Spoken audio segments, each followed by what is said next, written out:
할렐루야. 우리는요 모두가 다 한 가지 병을 가지고 살아갑니다. 어떤 병을 가지고 살아갈까요? 아니 강도사님, 저는 이렇게 건강한데 무슨 병이 있다는 거죠? 저는 도무지 모르겠습니다. 그런 생각도 드시죠? 그런데 우리는 모두가 한 가지 병을 가지고 살아가고 있습니다. 그것이 어떤 병일까요? 그것은 바로 근심병입니다. 다 근심병 가지고 계시죠? 그런 거 집에 두고 오셔야 되는데 다 지금 가지고 오셨죠? 여기 오셔서도 지금 예배를 드리고 있지만 우리 마음속에 여러 가지 근심과 걱정들이 다 있으실 것입니다. 그런데요, 이런 걱정들을요 두 가지로 요약할 수가 있어요. 첫 번째 근심은 뭔지 아세요? 땅이 꺼지지 않을까. 그리고 두 번째 걱정은 뭐냐면요, 하늘이 무너지지 않을까. 그것이 우리의 근심과 걱정을 대변해주고 있습니다. 회사 다니는 직장인들은요 이런 걱정을 해요. 오늘 점심에 뭐 먹지? 오늘 끝나고 퇴근하고 뭐 먹지? 또 우리 어머님들은 어떤 걱정하세요? 오늘 저녁에 애들 뭐 해먹이지? 내일 도시락 반찬은 못 사줄까? 이런 걱정들을 하면서 살아가시죠. 우리가 이것 말고도 많은 걱정들을 하는데요, 대부분 이런 걱정들은요 땅이 꺼지지 않을까, 하늘이 무너지질까 하지 않은 그런 걱정이에요. 그 말은 뭐냐면요, 대부분 일어나지도 않고요, 일어나더라도 별로 우리와는 상관없고 우리와는 별로 관계가 없는 문제들입니다. 하지만 우리들은요 살아가면서 그 작은 고민들, 근심들을 하면서 어떡하지 하면서 살아가는 것이 우리의 인생입니다. 그렇기 때문에 우리는 모두가 근심병, 걱정병을 가지고 살아가고 있습니다. 그런데 이런 걱정들이요 많이 쌓이게 되면요 그것은 근심이 됩니다. 그리고 우리는 점점 깊은 근심에 빠지게 되는데요, 어떨 때 우리가 이 병이 더 깊어지냐면요, 이런 단순한 문제, 무엇을 먹을까 무엇을 입을까 하는 문제들보다 우리가 인생 가운데 큰 시험, 큰 고난들을 만났을 때 내가 이 문제를 도저히 어떻게 해결할 수 있을까 하는 방법이 생각나지 않을 때 우리는 근심에 빠지게 됩니다. 이렇게 인생의 어려운 문제들을 만날 때마다 이 문제들을 어떻게 풀어갈 것인가, 그 질문을 우리가 던지지만 그 질문을 우리는 스스로 그 문제를 풀지 못해서 더욱더 깊은 근심에 빠지고 마는 것이 우리의 모습이 아닐까요? 그렇다면 우리가 이 근심병을 어떻게 날 수가 있을까요? 우리 인생의 이 많은 문제들을 어떻게 해결할 수가 있을까요? 여기 계신 분들은 그 대답을 다 아실 것이라고 믿습니다. 어떻게 해결할 수 있죠? 예수 그리스도. 결론부터 말씀드리면요, 우리 인생의 이 많은 문제들, 이 근심과 걱정들은요 예수 그리스도를 통해서만, 오직 예수 그리스도를 통해서만 해결될 수가 있는 것입니다. 오늘 본문에 등장하는 제자들은 큰 근심에 빠지게 됩니다. 이들이 하고 있는 근심은 그거였습니다. 바로 더 이상 예수님을 볼 수 없게 된다는 것입니다. 예수님을 따르던 12명의 제자들이 있습니다. 가룟 유다가 지금 가고요, 지금은 11명이 남아있죠. 이 11명들의 그 면면을 살펴보니까요, 예수님을 만나기 전에는요 별 볼 일 없던 사람들이었어요. 사람들에게 인정받지 못하고요, 교육받지 못하고요, 가진 것 없이 멸시받고 천대받던 사회의 그 하층민들, 그들이 제자들의 원래 모습이었습니다. 하지만 예수님을 만나고 나서 이 제자들의 모습이 완전히 변화가 되었습니다. 예수님과 함께 했던 그 3년은요 그들의 인생에서 꼽을 수 있는 전성기였어요. 어떤 문제든지 예수님께만 가져왔으면 해결이 되었습니다. 내가 갖고 있는 그 먹을 것의 문제, 입을 것의 문제, 근심과 걱정들, 내가 알지 못하는 그 문제들도요 예수님이 다 해결해 주셨어요. 그리고 예수님을 따라다니기만 하면은요 많은 사람들이 예수님을 우러러보는 것처럼, 와, 저 사람 예수님의 제자야, 예수님하고 함께 다니는 사람이야, 그래? 다시 보이는데? 그렇게 안 보이는데 예수님의 제자라니 정말 대단한 걸 하면서 많은 사람들의 관심을 한 몸에 받던 사람들이 이 제자들이었습니다. 이들의 자신감의 근원이 바로 예수 그리스도였습니다. 그런데 자신감의 근원이요 밑바닥부터 완전히 흔들려 버리는 거예요. 예수님이 어디 멀리 가신대요. 이들에게 다시 걱정병, 근심병이 시작이 되었습니다. 베드로가 3장에서 말합니다. 주여 어디로 가시나이까? 도마도 이야기합니다. 주여 주께서 어디로 가는지 우리가 알지 못하고는 그 길을 어찌 알겠사옵나이까? 주여 아버지를 우리에게 보여주시옵소서. 빌립의 말입니다. 또 유다는 어찌하여 자기를 우리에게 나타나시고 세상에는 아니하려 하십니까? 라고 하면서 떠나려는 그 예수님을 향해서 그들이 가지고 있던 그 고민들, 걱정거리들, 그 근심들에 대한 질문을 쏟아내고 있는 것입니다. 이 4명의 제자들의 질문은요 바로 제가 처음에 말씀드렸던 것처럼 우리가 인생을 살면서 이거 어떡하지 하는 그 질문들, 바로 그 질문들이 바로 이 제자들의 제자들이 던지고 있는 질문의 모습입니다. 이런 제자들의 고민에 대해서 예수님이 대답을 주십니다. 우리 6절 말씀 같이 읽어보겠습니다. 시작. 예수께서 이르시되 내가 곧 길이요 진리요 생명이니 나로 말미암지 않고는 아버지께로 올 자가 없느니라. 아멘. 아멘. 예수님의 이 말씀, 내가 곧 길이다, 내가 곧 진리다, 내가 곧 생명이다라는 이 말씀은요, 제자들의 그 질문에 대한 대답이면서 동시에 우리가 던지는 인생의 그 많은 질문들에 대한 해답입니다. 그렇기 때문에 우리는 이 말씀을 깊게 묵상하셔야 되는 것입니다. 이 말씀을 통해서 예수님은 스스로 자신이 어떤 분인가, 예수님이 누구신가 하는 것을 우리에게 가르쳐주고 계시는 것입니다. 바로 예수님이 누구신가 그 말씀을 통해서 우리가 알 때 우리의 이 근심병들이 해결될 줄로 믿습니다. 예수님이 누구신가 우리가 그것을 알 때에 우리가 가지고 있는 인생의 많은 문제들이 해결될 줄로 믿습니다. 그러므로 오늘 본문을 통해서 우리의 인생의 그 많은 문제들에 대해서 해답을 제시하시는 그 예수 그리스도, 그 예수님은 과연 누구신가 함께 살펴보려고 합니다. 첫 번째로 오늘 본문을 통해서 알 수 있는 예수님은 누구신가에 대한 첫 번째 대답은요, 예수님은 우리가 걸어가야 될 길이 되시는 분이시라는 것입니다. 우리 함께 해보겠습니다. 예수님은 우리가 걸어가야 할 길이 되시는 분이십니다. 아멘. 세계의 유명한 속담 중에 모든 길은 로마로 통한다라는 말이 있습니다. 세계에서 많은 제국들이 세계를 호령하였지만 그 중에 으뜸이 되는 나라는 로마입니다. 지금도 많은 사람들이 그 로마 제국을 기억하고 있습니다. 그런데 모든 길이 로마로 통한다는 것은요, 로마가 그 세상의 중심에 있었다는 것입니다. 로마의 가장 전성기 시절에는요, 그 로마로 향하는 그 고속도로가요 29개나 있었대요. 수천 년 전인데 우리나라에 고속도로가 몇 개 있어요? 그것보다 훨씬 더 많은 29개나 되는 고속도로가 로마에 이미 있었다는 게 참 놀랍지 않습니까? 그런데 이 9년 고속도로 외에도요, 작고 거친 길, 승마길, 터널길, 수레길, 사람들이 다니는 길, 그 많은 길들이 로마로 향하여 나아 있었다는 것입니다. 또 우리 어렸을 때, 제가 어렸을 때가 아니라 우리 성도님들이 어렸을 때 그 고향에 계실 때 그 질퍽한 땅에 신장로가 나셨을 때 그것을 경험하시는 분들이 계시죠. 그 신장로를 만났을 때 그 느낌이 어떠셨어요? 저희 할아버지가 어렸을 때 그 시내에 있는 큰 길을 가리켜서 맨날 신장로라고 하셨어요.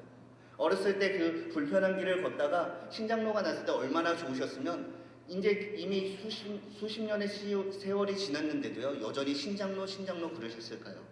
저는 그 신장로를 잘 모르지만 최근에 그것에 대해서 경험을 해봤습니다. 언제 경험을 해봤을까요? 지난주에 눈이 참 많이 왔죠. 눈이 많이 오니까 길이 없어지더라고요.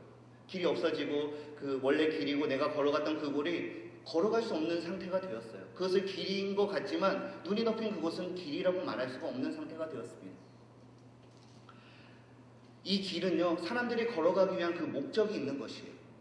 로마에 놓여진 그 길들의 목적은 로마로부터 정복지까지 군대가 빨리 가기 위해서 군수품을 빨리 전달하기 위한 그런 목적이 있었습니다. 또 반대로 그 전쟁터에서요, 내가 얻은 전리품들을 다시 로마로 빨리 가져오기 위한 그런 목적이 있었습니다. 또 우리가 다니는 이 길은요, 우리가 안전하게 편안하게 가기 위해서 이런 신장로와 같은 그 길들이 우리에게 놓여지는 것이 아닐까요? 그런데 이런 그 길의 목적은요, 우리가 살아가는 그 인생길 가운데도 우리에게는 걸어가야 할 길이 있고요, 그 길을 걸어가는 목적이 있는 것입니다. 우리는 어떠한 목적, 어떠한 목표를 가지고 이 인생의 길을 걸어가고 계십니까? 어떤 사람들은 많은 부를 얻기 위해서 이 인생의 길을 걸어갑니다. 이제 다음 주는 선거가 있는데요, 어떤 사람들은 많은 명예를 얻기 위해서, 높은 자리에 얻기 위해서 이 인생의 길을 걸어가고 있습니다. 어떤 사람들은 출세하기 위해서, 어떤 사람들은 건강하기 위해서, 어떤 사람들은 더 잘생기고 예뻐지기 위해서 각자의 목적을 가지고 지금도 이 인생길을 바쁘게 걸어가고 있는 것입니다. 사람들마다 다른 목표를 가지고 살아가지만 결코 그것이 우리의 궁극적인 인생의 목표가 될 수는 없는 것입니다. 우리 인생의 목적은요, 우리의 인생의 목적이 무엇인가 제대로 알기 위해서는 우리가 왜 만들어졌는가, 우리가 이 땅 가운데 왜 태어났는가, 그것을 살펴보면 우리의 인생의 궁극적인 목적을 알 수 있게 되는 것입니다. 이사야 43장 21절에 이런 말씀이 있습니다. 이 백성은 내가 나를 위하여 지었나니 영원토록 나를 찬송하게 하려 함이니라. 아멘. 우리의 목적은 바로 하나님을 위해서 만드신 것입니다. 우리의 목적은 바로 하나님을 찬송하기 위해서 하나님이 만드셨다는 것이 우리의 목적인 것입니다. 그러므로 우리가 살아가는 이 인생길 가운데 우리는 이 길을 걸어가면서 하나님께 영광을 돌리기 위해서, 하나님께 찬송하기 위해서 살아가야 되는 것이고요. 그것이 우리의 유일한 목적이 되어야 되는 것입니다. 처음에 하나님이 그렇게 만드셨어요. 하나님께 찬송을 하기 위해서, 하나님께 영광을 돌리기 위해서 우리를 그렇게 만드셨는데요.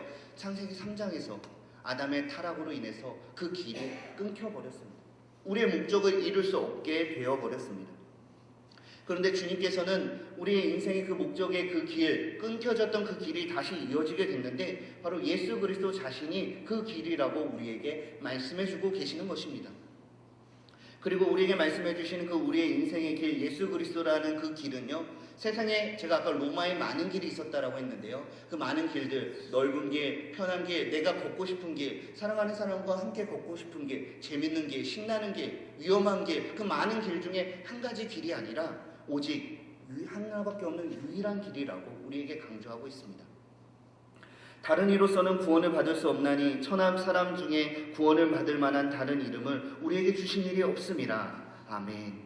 예수 그리스도는요, 우리 인생 가운데 하나님으로 향하는 유일한 길입니다. 우리 인생의 목적을 찾기 원하십니까? 하나님이 나에게 주신 그 사명들을 다 이루시기를 원하십니까? 우리 인생의 목적은 하나님께 영광을 돌리는 것입니다. 우리에게 주신 사명은 하나님께 영광을 돌리는 것입니다. 강도사님, 저는 다른 인생의 목표가 있습니다. 하나님의 영광을 돌리는 것도 중요하지만 저는 돈도 많이 벌어야 돼요. 저는 출세도 해야 돼요. 저는 공부도 많이 해야 돼요. 그런 말을 하시고 싶으십니까? 아니요. 결코 그것은 우리의 인생의 목표가 될 수가 없습니다. 단지 나의 욕심, 나의 욕망일 뿐입니다. 그런 목표는요, 우리를 결코 행복하게 할 수가 없습니다. 그런 목표를 향해 가면 갈수록, 내가 많은 것을 얻으면 얻을수록 나에게 성취감을 주기는커녕 오히려 더 우리를 불안하게 만듭니다. 우리를 더욱더 행복하지 못하게 하는 것입니다. 우리는 원래 우리의 목표, 하나님께 영광을 돌리는 삶, 하나님께 찬양하는 삶, 하나님께 예배하는 그 삶을 살 때에만 비로소 진정한 평안을 누릴 수 있게 되는 것입니다. 하나님께 예배함을 통해서, 하나님께 영광을 통해서 이 세상에 없는 그 하늘의 평안이, 하늘의 샬롬이 우리 안에 거할 때만 우리는 진정한 샬롬, 진정한 평화를 누릴 수 있게 되는 것입니다. 사랑하는 성도 여러분, 행복한 삶을 원하십니까? 세상에 근심병에 걸리시는 것, 걱정병에 걸리시는 것, 그것이 지긋지긋하십니까? 이제 걱정 좀 그만하고 살고 싶으십니까? 그러기 위해서는요, 나의 영광을 위한 삶이 아니라 하나님께 영광을 돌리기 위한 삶을 살아가셔야 하는 것입니다. 그리고 하나님께 영광을 돌리기 위해서는 내가 나의 길, 마이 웨이를 가시는 것이 아니라 예수 그리스도를 통해서 하나님께 향하여 다시 놓아진 이 길로 우리는 우리의 몸을 들어서야 하는 것입니다. 우리의 발과 우리의 몸과 우리의 모든 것을 예수 그리스도 위에 버티고 서셔야 됩니다. 그리고 한 발 한 발 예수 그리스도께서 십자가에 흘리신 그 거룩한 보혈의 피를 따라서 그 보혈을 밟으면서 한 발 한 발 나아갈 때, 주님께서 십자가를 지시고 나를 구원하기 위하여 고통 가운데 걸어가신 그 길을 따라갈 때만이 우리는 하나님 앞에 나갈 수 있게 되는 것이고요, 우리 인생의 목적을 다시 회복할 수 있게 되는 것입니다. 사랑하는 성도 여러분, 다른 이로서는 구원을 받을 수 없나니, 이 안에는요, 이단들, 다른 거짓 종교들만 있는 것이 아닙니다. 바로 다른 이 안에는 나도 포함되어 있습니다. 내가 잡고 있는 나의 욕망, 나의 욕심들, 내가 붙잡고 있는 그 가치도요, 다른 이 안에 포함이 되어 있습니다. 그것으로는 우리를 구원에 이르게 할 수가 없습니다. 그것이 우리가 살아갈 수 있는 그 길이 되지 않습니다. 우리는 오직 죄인된 우리의 어떤 행동으로도 우리 스스로 하나님 나라에 도달할 수가 없다라는 사실을 우리는 잊지 마셔야 되는 것입니다. 오직 예수 그리스도를 통해서 그분을 나의 구주로 믿고 그분을 영접할 때에만 우리는 하나님의 나라에 이를 수가 있습니다. 우리가 함께 걸어가는 이 길은요, 예수 그리스도의 피가 뿌려진 길입니다. 예수님의 눈물과 예수님의 고통과 그 땀이 뿌려진 그 길을 위해 우리는 오늘도 걸어가고 있습니다.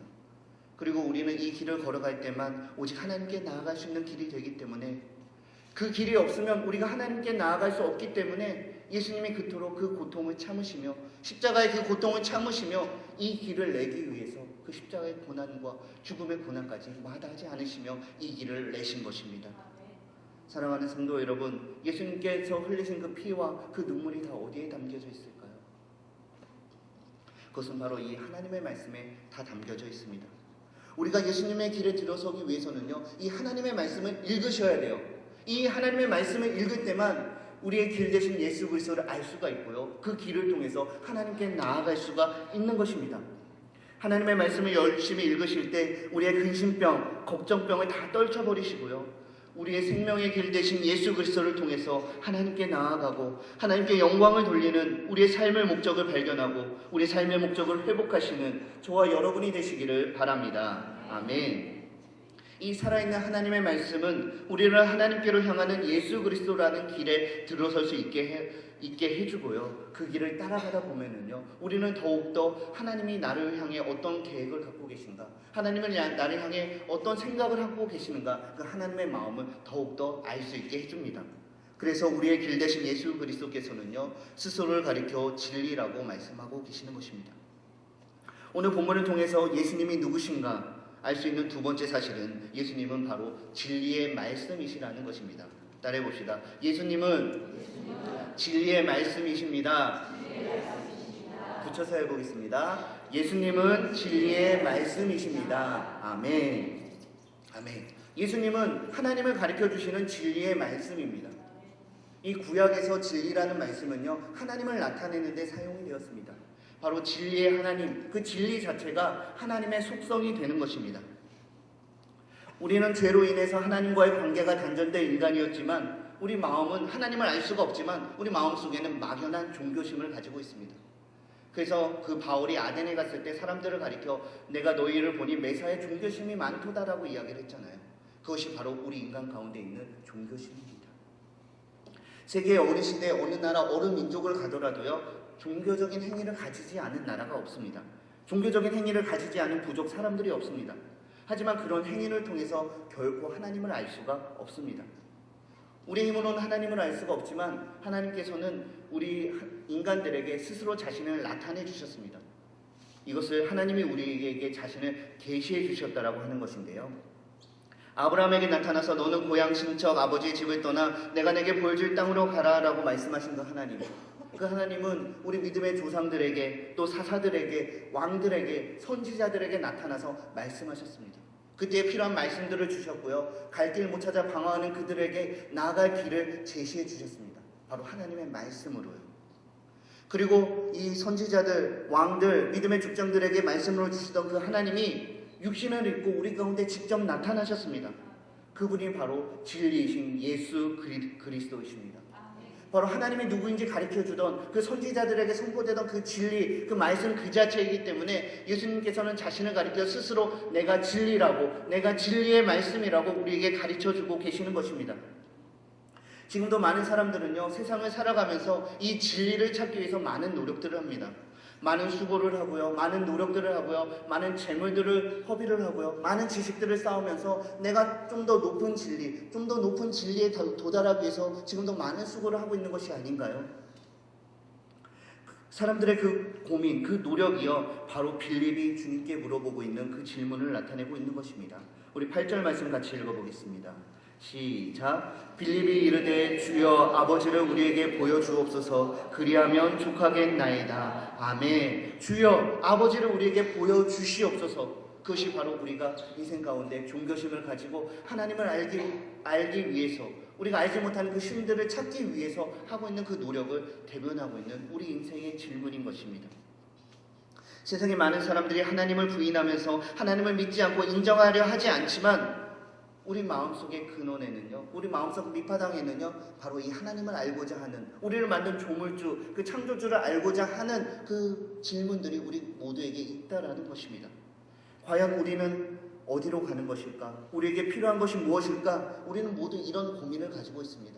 우리는 어디에서 출발하였을까? 어디로 가는 것인가? 그것이 우리가 고민하는 문제가 아닌가요? 그것이 우리의 질문이라는 것은요, 우리 인생 가운데 우리에게 궁극적으로 필요한 것은, 우리가 궁극적으로 갈망하는 것은 돈을 많이 버는 지식이 아니라는 것입니다. 명예를 얻는 지식이 아니라는 것입니다. 내가 건강해지고 똑똑해지고 많은 것을 얻는 지식이 아니라 우리에게 정말 필요한 지식은 바로 우리를 만드신 그 하나님을 아는 지식이 우리에게 필요하다라는 것입니다. 나와 상관없는 사람이 아니라 그 하나님이 나와 어떤 관계인가, 그 하나님이 나에게 도대체 어떤 분이신가, 그 하나님이 나에게 어떤 일을 하셨는가, 그것을 알고자 하는 것이 우리 모두에게 필요한 지식이 되는 것입니다. 바로 이런 빌립의 질문에, 아니 우리 인생의 질문에 주님께서 이렇게 대답하십니다.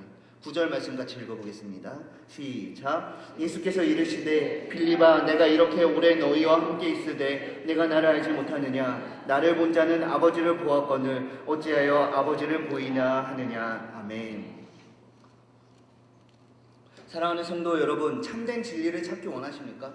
이 말씀 가운데 계시된 예수 그리스도를 바라보십시오. 그러면 참된 진리를 발견하게 되는 것입니다.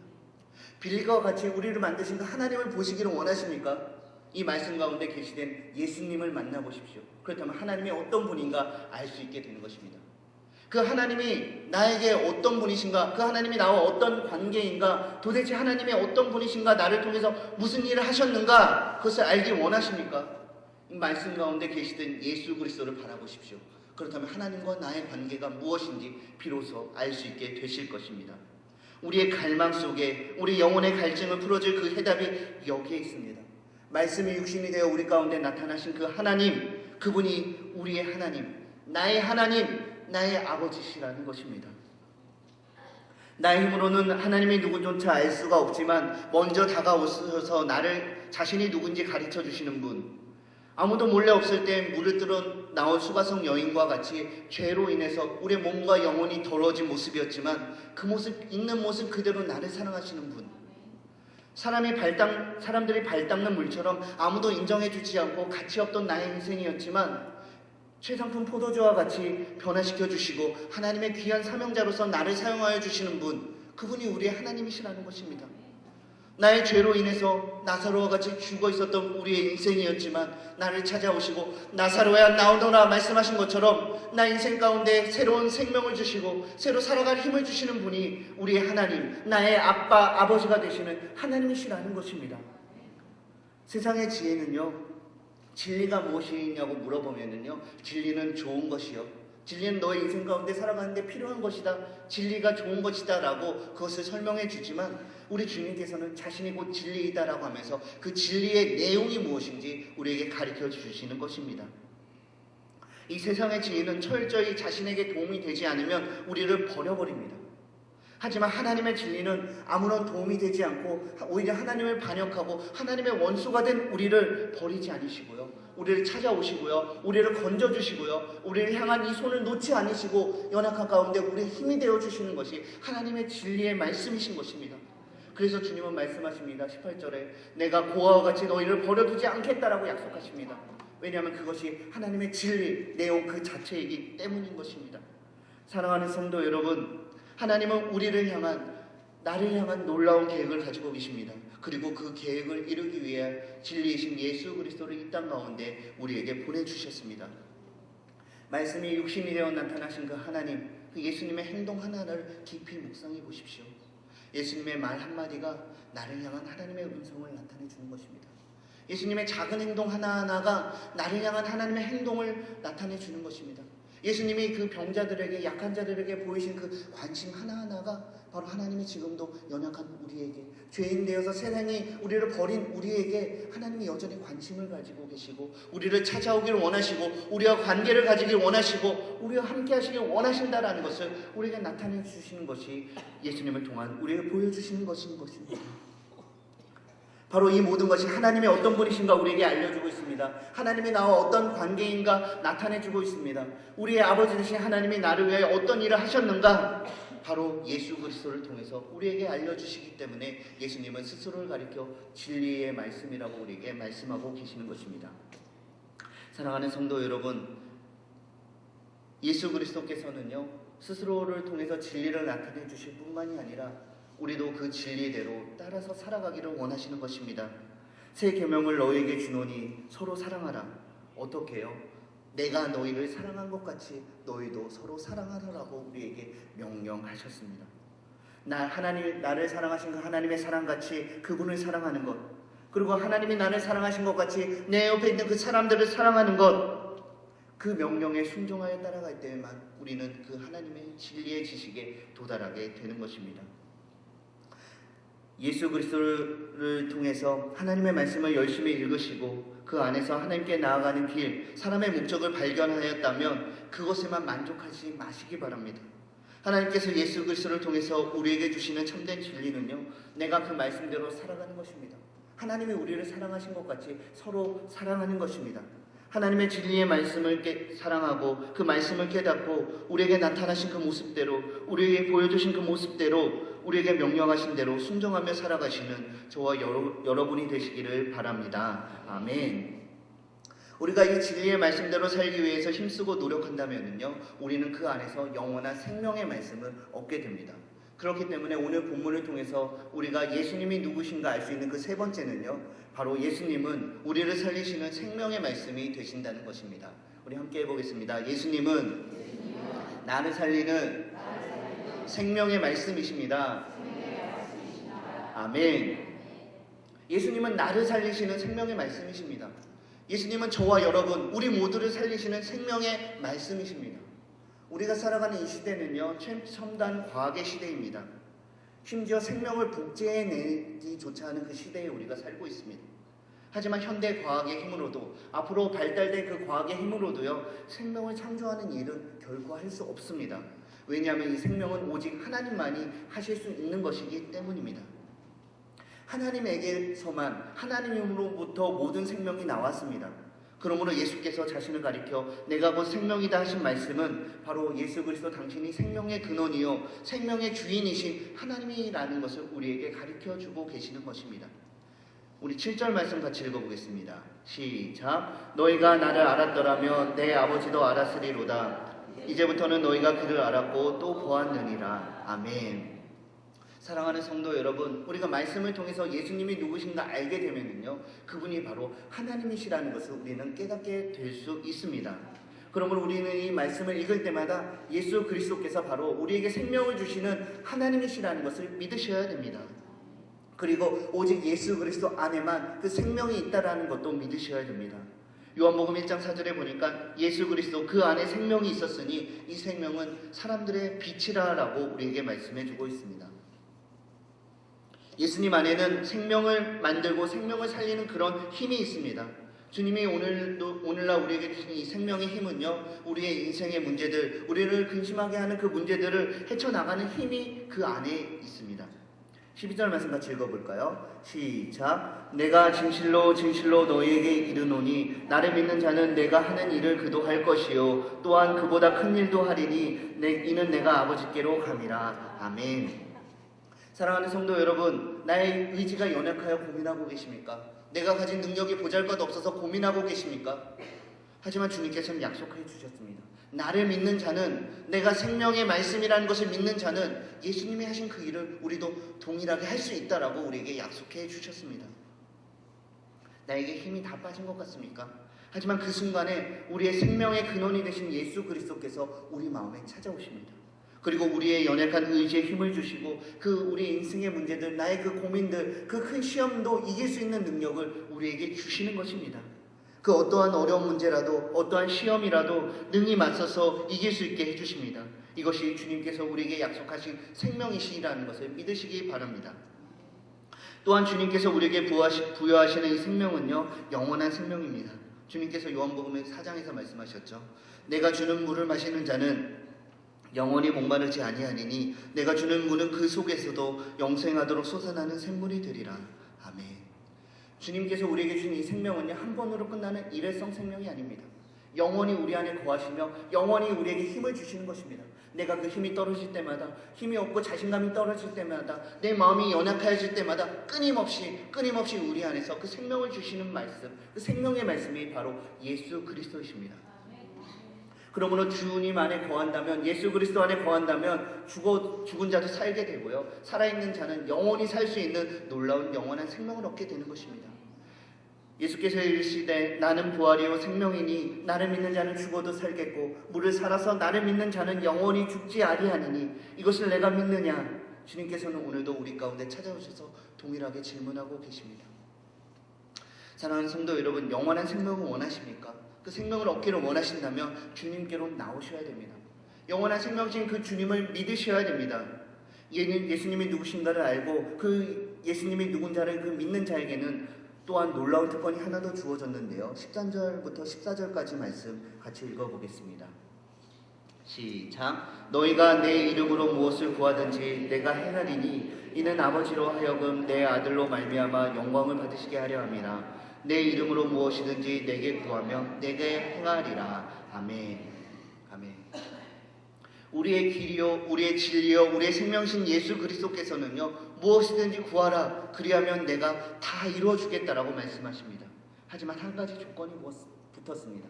그것이 무엇이냐면 바로 내 이름으로 예수 그리스도의 이름으로 구해야 된다라는 것입니다.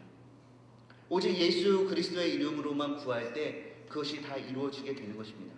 예수의 이름으로 구할 때 예수님이 그 기도를 들으시고요 그 기도 가운데 역사하시고 그 기도를 응답하여 주시는 것입니다. 그리고 그 기도에는 조건이 하나 더 붙었습니다. 15절 말씀 계속해서 읽어보겠습니다.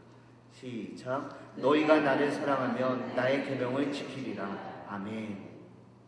우리가 예수의 이름으로 기도하면 예수님이 그것을 행하여 주시겠다고 약속하셨습니다. 우리가 예수의 이름으로 구하면 무엇이든지 그것을 다 이루어 주겠다라고 말씀하셨습니다. 하지만 우리가 예수의 이름을 그냥 부르는 것이 아닙니다. 예수님을 그냥 믿는 것이 아닙니다. 우리의 삶 가운데 예수님을 사랑하는가, 예수님의 계명대로 따라 사는가, 그것이 삶의 열매로 나타나야 되는 것입니다. 예수님께서 우리에게 주신 계명이 무엇이었죠? 내가 너희를 사랑한 것 같이 서로 사랑하라. 그런데 이 계명 가운데는 한 가지가 더 숨어져 있습니다. 바로 누구를 사랑해야 되느냐? 누구를 사랑해야 되죠? 원수를 사랑해야 되는 것입니다. 예수님께서 우리에게 주신 계명은요 예수님을 닮아서 똑같이 사랑하는 것입니다. 바로 원수를 사랑하는 것입니다. 다들 원수들 한 명씩은 다 갖고 계시죠? 그 원수들 생각해 보세요. 그 원수들 사랑할 수 있으세요? 사랑할 수 있으세요? 우리가 말로는 원수를 사랑하겠다 아멘 아멘 하였지만 바로 돌아가는 길에 그 사람을 만납니다. 그럼 어떻게 되죠? 오늘 내가 먼저 가서 인사해야겠다 하고 이렇게 걸어가다가 우리의 몸이 나도 모르게 반대쪽으로 피해서 가는 것이 솔직한 우리의 속마음이 아닌가요? 그를 어떻게 도저히 사랑할지 모르겠습니다. 그에게 먼저 다가가서 어떻게 말할지 모르겠습니다. 그를 위해서 기도하려고 하지만 입이 떨어지지가 않습니다. 하지만 그렇게 힘들고 원수를 사랑하는 것이 너무 어려울 때 우리는 이것을 생각하시면 됩니다. 바로 하나님의 원수가 누구인가? 하나님이 사랑하신 원수가 누구인가? 한번 생각해 보세요. 그 원수가 누굴까요? 그 원수가 누굴까요? 김구원사님일까요? 박집사님일까요? 허장로님일까요? 제가 허씨여서 허장로님이라고 했습니다. 바로 그 원수는요 그 옆에 있는 그 사람이 아니에요. 나를 괴롭히고 그렇게 지지를 말 안 듣는 그 사람이 아니에요. 그 원수는 누구죠? 바로 나 자신입니다. 바로 하나님이 사랑하신 그 원수가 바로 나입니다. 하나님이 그토록 피 흘려서 목숨까지 바쳐서 사랑하시고 구원하고자 하는 그 애타게 사랑을 표현하는 그 원수가 바로 나입니다. 그렇기 때문에 하나님께서는 말씀하십니다. 내가 원수된 너를 사랑한 것 같이 너도 너를 괴롭히는 그 원수를 사랑하라. 내가 지지리도 말 안 되는 원수 같은 너를 사랑한 것처럼 그렇게 너를 괴롭히는 그 원수를 너도 사랑해라라고 우리에게 말씀하시는 것입니다. 우리가 하나님의 말씀을 통해서 하나님의 목적을 발견했습니다. 그리고 그 말씀대로 살아가기 위해서 결심했습니다. 그대로 살아가면 되는 것 같습니다. 하지만 그 장애물이 있습니다. 바로 그 원수라는 장애물이 우리 앞에 있습니다. 도저히 우리 힘으로 넘어가지 못할 것 같은 그 장애물, 그 원수를 사랑해야 되는 것입니다. 내가 나를 사랑하고요 내 가족들 또 나보다 연약한 사람들을 사랑하는 것은 너무나 쉽습니다. 그것은 우리가 그대로 살아가는 것은요 하나님 앞에 완전한 순종이 아닙니다. 그것은 바로 반쪽짜리 순종인 것입니다. 그리고 반쪽짜리 순종은요 우리 입장에서는 하나님 그래도 그게 어디예요? 내가 열심히 사랑하고 그 계명을 지키고 저 사람들을 위해서 저 소중한 사람들을 위해서 내가 열심히 전하고 열심히 순종했잖아요. 열심히 헌신하고 봉사했잖아요 라고 우리는 말할 수 있을지 몰라도요 하나님의 입장에서는 그렇지 않습니다. 하나님의 입장에서는요 반쪽짜리 순종은 결코 없습니다. 하나님 앞에서 하나라도 어긴 것은요 하나님 앞에서는 반쪽짜리 순종이 아니라 불순종이 되는 것이라는 것을 기억하셔야 되는 것입니다. 이런 불순종은요 우리를 살리는 생명의 능력이 나타나지 않게 되는 것입니다. 우리가 온전히 하나님의 말씀에 순종하지 않고 반쪽짜리 순종을 할 때 우리는 생명의 말씀을 가리는 그 커튼과 같은 역할을 하게 됩니다. 내가 그토록 미워하는 사람, 나를 그토록 괴롭히는 그 사람 사랑하시기 바랍니다. 나를 미워하는 그 사람 사랑하시기 바랍니다. 나를 괴롭히는 그 사람 사랑하시기 바랍니다. 그래야만 우리에게 생명의 능력이 나타날 수가 있습니다. 그 사람들을 사랑하는 것이 하나님이 나에게 주신 사명인 것입니다. 사랑하는 성도 여러분, 말씀을 정리하려고 합니다. 예수님이 누구십니까? 바로 예수님은 죄로 막힌 담을 허물고 하나님께 나아가게 해주는 우리 인생의 유일한 길이 되시는 분이 예수님이십니다. 예수님이 누구십니까? 예수님은 우리의 삶의 목적을 찾게 해주시고 하나님을 알게 해주시는, 우리 인생의 목적을 알게 해주시는 진리의 말씀이 바로 예수 그리스도이십니다. 사랑하는 성도 여러분, 예수님이 누구십니까? 예수님은 죽었던 나를 살리시고 부족한 나를 통해서 주변의 사람들까지 살리게 하는 생명의 말씀이 되시는 분이 바로 예수 그리스도이십니다. 날마다 이 하나님의 말씀을 사랑하시기 바랍니다. 그리고 그 가운데 하나님의 말씀을 깨달아 아셨다면요, 그 말씀대로 순종하시기 바랍니다. 내가 받아들일 수 있는 말씀만 순종하는 것이 아니라 내가 받아들일 수 없는 그 말씀까지도 순종하면서 바로 하나님이 예수 그리스도를 통해서 나에게 보여주신 그 사랑의 방법대로 하나님께서 우리에게 주신 귀한 사명들 잘 이루어 가시는 저와 여러분이 되시기를 축복합니다. 오늘 들었던 말씀 생각하며 함께